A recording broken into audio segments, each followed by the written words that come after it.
Bismillahirrahmanirrahim. Assalamualaikum warahmatullahi wabarakatuh. Anak-anakku sekalian yang berbahagia, Alhamdulillah berjumpa kembali dengan Ustazah Ika dalam acara Kultum Ramadan. Dan Alhamdulillah kita sudah sampai kepada Ramadan hari ke-25. Dan ini adalah kesempatan yang luar biasa. Kita tinggal 5 hari lagi akan memasuki namanya Idul Fitri. Dan mudah-mudahan Allah sampaikan juga kita kepada hari Lebaran atau hari Idul Fitri. Anak-anakku sekalian, hari ini kita akan membincang tema tentang ihsanul dalam sholat. Ihsan dalam sholat. Anak-anak, apa sih yang dimaksud dengan ihsan dalam sholat?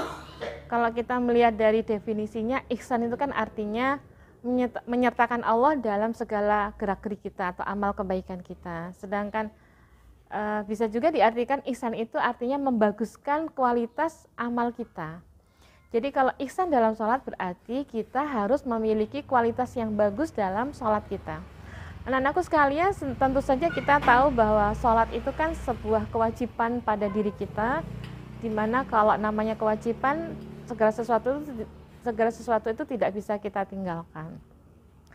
Cuman persoalannya anak-anak, ketika kemudian kita itu menjadikan sholat itu sebagai sebuah kewajiban yang dikerjakan tiap hari, kadang-kadang manusia itu terjebak kepada sebuah rutinitas belaka. Jadi kadang-kadang manusia itu hanya mengerjakan sebagai ritual saja. Misalnya ketika sudah adzan memanggil kita untuk sholat duhur, ya kita menghampiri masjid, tetapi hanya sekedar menjalankan atau menyelesaikan kewajiban sholat duhur. Begitu juga nanti datang adzan asar, kita memenuhi panggilan sholat asar, demikian juga maghrib, isya, dan seterusnya. Nah, khawatirnya kita ketika kita tidak berpikir kepada mutu atau kualitas sholat kita, jangan-jangan kita ini mengerjakan sholat hanya sekedar menggugurkan kewajiban saja. Dan kalau ini terjadi pada diri kita, maka ini adalah sebuah kerugian yang besar. Kita sudah sekian tahun mengerjakan sholat, tapi ternyata Allah tidak menghitung atau tidak memberikan pahala terhadap apa yang kita lakukan. Dan ini kalau terjadi pada diri kita, ini adalah musibah atau kerugian besar. Oleh sebab itu anak-anakku sekalian, bagaimana caranya membuat sholat kita supaya ihsan, supaya bagus kualitasnya. Nah, maka kemudian anak-anakku sekalian, kalau kita melihat perintah Allah tentang sholat itu banyak sekali ya. Di antaranya ada salah satu firman Allah yang mengatakan walladzina fi sholatihim khoshi'un, artinya sholatlah kalian dalam kondisi khusyuk atau kondisi fokus kepada Allah. Jadi banyak sekali perintah Allah terkait dengan sholat, di antaranya salah satu firman Allah walladzina fi sholatihim khoshi'un. Di situ Allah mengatakan kepada kita agar kita itu sholat dengan khusyuk atau fokus kepada Allah. Dan ini menjadi PR besar kita anak-anak ya, ketika kita itu sholat, tapi kemudian fokus pikiran kita itu hanya kepada Allah. Biasanya kalau kita mengerjakan sholat itu kadang-kadang kan mikirnya PR, atau ada pekerjaan yang di rumah, atau apapun yang ada di rumah kita pikirkan, sedangkan kita dalam kondisi sujud kepada Allah. Nah, itu PR kita. Nah, kemudian juga di salah satu firman Allah yang lain, misalnya a'udzubillahi minasyaitonirrajim, bismillahirrahmanirrahim, inna sholati wa nusuki wa mahyaya wa mamati lillahi rabbil alamin.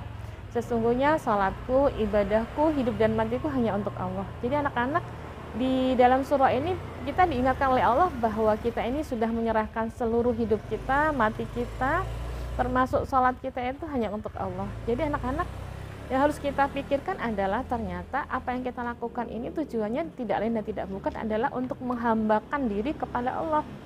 Maka anak-anak, bedanya kita dengan orang-orang munafik adalah kalau orang munafik itu melakukan sholat dengan penuh kemalasan, tapi kita seharusnya tidak demikian. Jadi kalau kita sebagai hamba Allah yang sholih atau sholihah, maka sebetulnya perintah Allah itu harus kita kerjakan dengan keikhlasan, dengan ketulusan, dan itu tidak ada maksud-maksud yang lain ya. Misalnya kalau kita di hadapan banyak orang, kita sholat dengan rakaat yang lama ya, kemudian kita khusyuk dalam berdoa, tapi ketika kita sendirian kemudian kita segera mengakhiri sholat kita, itu kan tandanya berarti kita belum ikhlas, belum khusyuk dalam menunaikan ibadah sholat.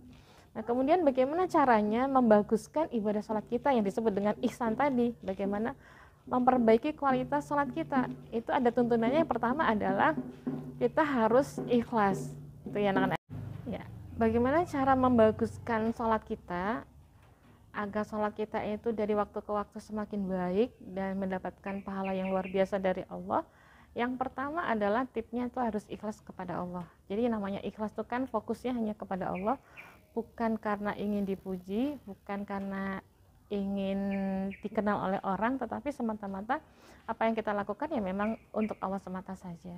Jadi persoalan khusyuk itu menjadi persoalan yang penting untuk kita anak-anak ya. Jadi kalau namanya segala sesuatu itu sudah melekat pada diri kita bahwa kita ini harus khusyuk, ada orang banyak atau tidak ada orang, ya memang kualitas ibadah kita ya harus seperti itu.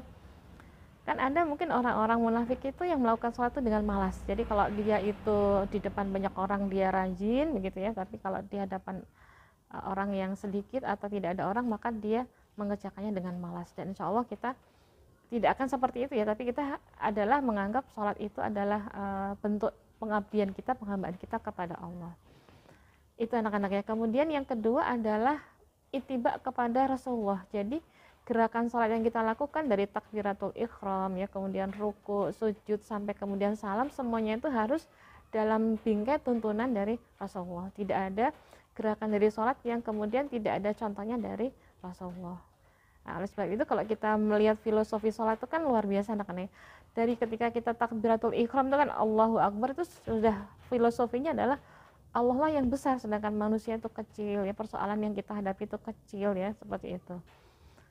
Kemudian juga ketika ruku, sujud ya, ketika kita mengagungkan nama Allah, subhanallahumma bihamdika Allahumma gfir misalnya ya, ucapan ruku atau sujud itu kan artinya memuji kepada Allah atau memuja kepada Allah atas keagungan sifat-sifat Allah. Demikian juga ketika kita salam ke kiri dan ke kanan, assalamualaikum warahmatullahi wabarakatuh ke kanan, kemudian assalamualaikum warahmatullahi ke kiri, itu kan artinya memberikan sapaan salam keselamatan kepada orang-orang di sekitar kita, baik di kanan kita ataupun di kiri kita. Jadi luar biasa ya kalau kita mau melakukan sholat dengan sungguh-sungguh ittiba kepada Rasulullah. Memang banyak filosofi yang ada di dalam gerakan sholat. Kemudian yang ketiga adalah tipnya adalah kita harus memandang segala sesuatu yang kita lakukan itu pasti ada pahalanya atau ganjarannya. Bayangkan anak-anak, ketika kita sholat misalnya 4 rakaat di saat asar, ketika kita khusyuk 4 rakaat itu dari awal sampai akhir, maka pahalanya akan full diberikan kepada kita. Beda dengan kalau kita melakukan sholat asar 2 rakaatnya khusyuk tapi sisanya kemudian kita tidak khusyuk, maka pahalanya pasti akan berbeda. Apa yang membedakan pahala yang berbeda ya karena ihsan tadi, kualitas membaguskan sholat kita. Itu insya Allah anak 3 tip ya yang bisa kita lakukan dalam rangka membaguskan ibadah sholat kita. Jadi anak-anak sekalian, karena sholat itu ada sesuatu yang melekat dalam diri kita dan terus kita lakukan sampai sekarang ini, maka jangan sampai kita terjebak kepada sekedar menggugurkan kewajiban. Yang penting ngerjain sholat, yang penting sudah memenuhi sholat duhur, asar, maghrib, isya, tapi kadang-kadang kita tidak berpikir bahwa Allah menerima nggak ya sholat kita, Allah sudah menerima kekhusyukan kita atau belum ya. Jadi itulah yang kemudian fokus kita, bagaimana caranya di usia yang sekarang kita terus memperbaiki atau membaguskan sholat-sholat kita dengan harapan kemudian Allah menerima segala amal ibadah kita ya. Jadi tidak sia-sia lah kita mengerjakan sholat dari kemarin usia 7 tahun sampai sekarang, khawatirnya apa yang kita lakukan dengan capek kayak gitu ternyata Allah tidak memberikan balasan. Insya Allah demikian anak-anak, mudah-mudahan bermanfaat. Assalamualaikum warahmatullahi wabarakatuh.